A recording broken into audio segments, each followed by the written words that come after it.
જય શ્રી કૃષ્ણ, રાધે રાધે. વૈષ્ણવ, આજે રીંગણા દશમી છે, તો આજે તો ઘણી બધી જાતની પ્રભુને રીંગણાની જ સામગ્રી આવે છે. તો જેમાંથી આપણે આજે રીંગણાનો શીરો એટલે બેંગનનો શીરો આપણે કરવાનો છે. તો એ અડધા રીંગણાની આપણે જો કાલે બરફી કરી હતી અને અડધા રીંગણાની એ આપણે દેખાડું. તો અહીંયા છે ને આપણે માનભોગ એટલે શીરો કરવાનો છે. તો આવી રીતે અડધું રીંગણું લીધું. તો આવી રીતે શું કરીએ, પહેલાં એને ખમણી લઈએ અને ખમણીને એને સીધું જલમાં પલાળી દઈએ. મેં ગઈકાલે બી આપણે એ જ કીધું કે રીંગણાને જો જલમાં પલાળી દઈએ તો એમાં જે કડાશ હોય ને એ નીકળી જાય. તો આવી રીતે એને ખમણી લઈએ.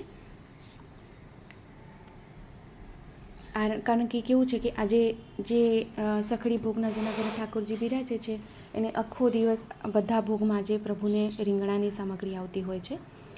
તો આવી રીતે જલમાં પલાળી દીધું છે. હવે શું કરીએ, લોયું મૂકી દઈએ. લોયામાં 1 ચમચી પહેલાં આપણે ઘી પધરાવી દઈએ કઢાઈમાં. અને આપણે જે રીંગણામાં જલમાં કર્યા છે એને આવી રીતે હાથેથી નીચોવીને પછી એને જો છાલ નથી કાઢવાની આપણે એની, અને ઘીમાં એને પહેલાં સૂતળી લઈએ, જેનાથી શું છે કે રીંગણા નરમ પડી જશે. તો સરખું સોતળાઈ જાય, રીંગણા નરમ પડી જાય પછી આપણે એમાં દૂધ કરી દેવાનું છે, કારણ કે આપણે રીંગણાનો શીરો બનાવી રહ્યા છે. તો અહીંયા છે ને 1 કપ દૂધ કરી દીધું છે. તો દૂધ અહીંયા, કારણ કે આમાં જો રીંગણા છે ને, તો જેમ જેમ રીંગણું ચડશે તેમ તેમ છે ને એનું રંગ બદલાતું જશે.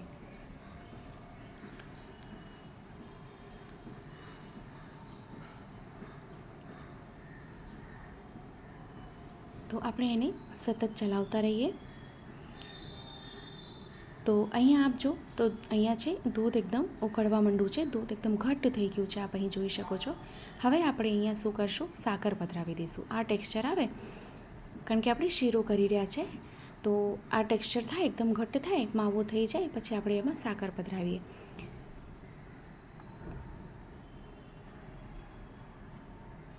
આપ અહીં જો માવો બી પધરાવી શકો છો, પણ દૂધમાં વધારે સારું થાય છે અને ઝડપથી થઈ જાય છે.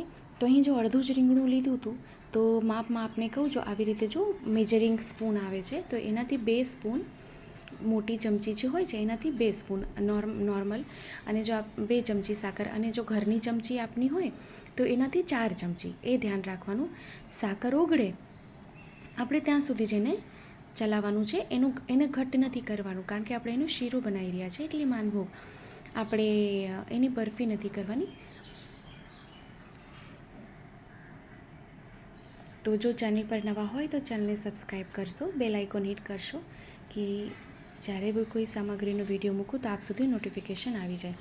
અને થોડીક ચડિયાતા પ્રમાણમાં, થોડીક વધારે પ્રમાણમાં બદામ અને પિસ્તાનું કતરણ અહીંયા પધરાવશું, એટલે 2 મોટી ચમચી, થોડુંક, કારણ કે આપણે શીરામાં થોડુંક વધારે જ જોઈએ.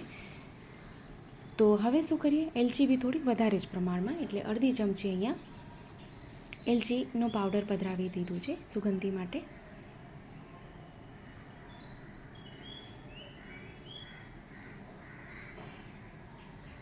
તો જો વિડીયો ગમે તો લાઈક જરૂરથી કરશો, આપણા ગ્રુપમાં શેર કરશો, જેથી વધુથી વધુ લોકો સુધી વિડીયો પહોંચી શકે અને એ પણ શ્રી પ્રભુના આજે આ સામગ્રી સિદ્ધ કરીને ધરાવી શકે.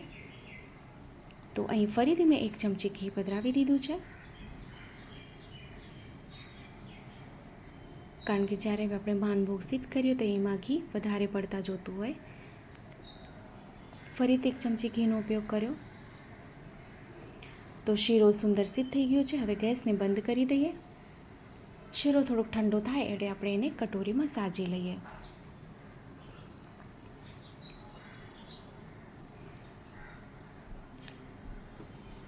આપ બી આ સામગ્રી સિદ્ધ કરો, શ્રી પ્રભુને ધરાવો અને કમેન્ટ બોક્સમાં કમેન્ટ કરીને જણાવજો કે આ વિડીયો આપને કેવો લાગ્યો છે. ઉપરથી આપણે બદામ અને પિસ્તાની કતરણથી સજાવટ કરી દઈએ. તો ખૂબ સરળ અને સુંદર રીંગણાનો શીરો સિદ્ધ થઈ ગયો છે. તો આપણે ફરીથી મળશું નવા વિડીયો, નવી સામગ્રી સાથે. ત્યાં સુધી આપ સૌને મારા જય શ્રી કૃષ્ણ.